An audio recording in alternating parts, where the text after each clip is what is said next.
And to talk more about the latest on the coronavirus and how it is affecting us here in Kern County is Dr. Nick Hansa. He's a pulmonary and critical care doctor with Dignity Health. Dr. Hansa, thanks so much for joining us once again.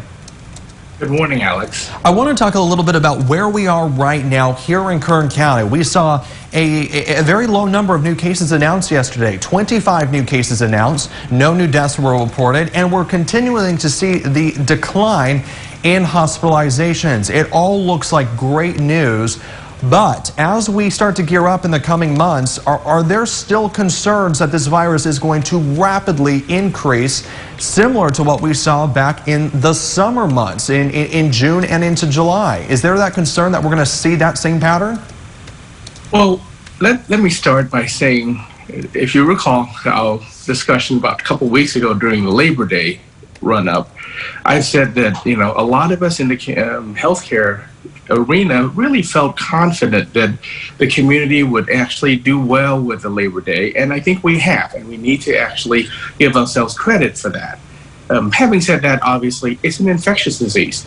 Although the case rate has gone down, hospitalization has gone down, and those are really great news, we do have to be on the lookout because infections do that. They do come in waves. I want to talk a little bit about the models. There are so many different models that are being used, from the local level all the way up, really to the to the international level. And Right. There's a lot of skepticism because it seems as though the models are constantly changing. Sometimes it looks like, at the beginning of this pandemic, here in the U.S., we were projecting, so many more deaths than we're actually seeing right now. Then it went down, and then we exceeded that model. So it just seems like it is all over the place. Can you explain as a healthcare professional, how do you look at the numbers? Do you take those models with a grain of salt, or do you look at those as something that we should be prepared for, to see? Well, we have to take it with a grain of salt. Remember, Alex, all the models require certain assumptions, and the assumptions are based on why those models are being projected. And we have models that are conservative, meaning that they tend to overestimate so that we can make sure that we have enough healthcare resources. So we actually have to look at each model for how they're designed. And it gets adjusted because we've changed how we actually are handling it. The whole process, which the president talked about early on, flattening the curve, that's a way to actually change the model. So I think models are simply there as guidelines. They are certainly not predictors.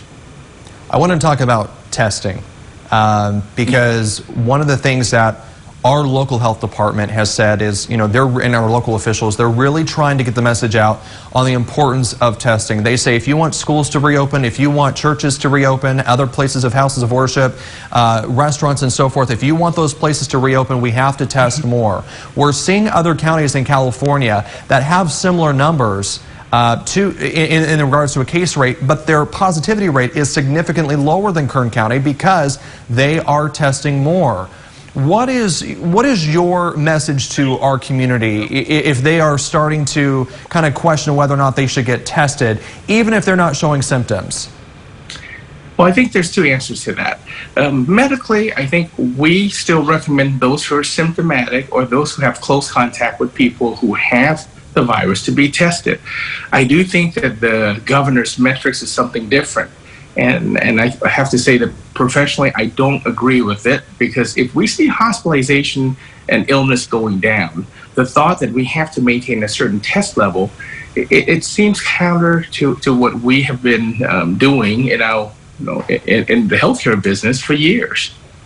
So is your message for people to get tested, and taking advantage of the testing sites, the free testing sites across the county? And what is the difference? Well, I think that would help the metrics. Okay. But if you ask the question whether it's going to affect the actual health of the community, it will impact it very little. I mean, the health of the community depends on us continuing to do the social distancing and getting tested when we actually have symptoms or have contact with ill folks. All right, Dr. Hansa, thanks so much for joining us this morning. Really appreciate it. We will see you later this week. Thank you.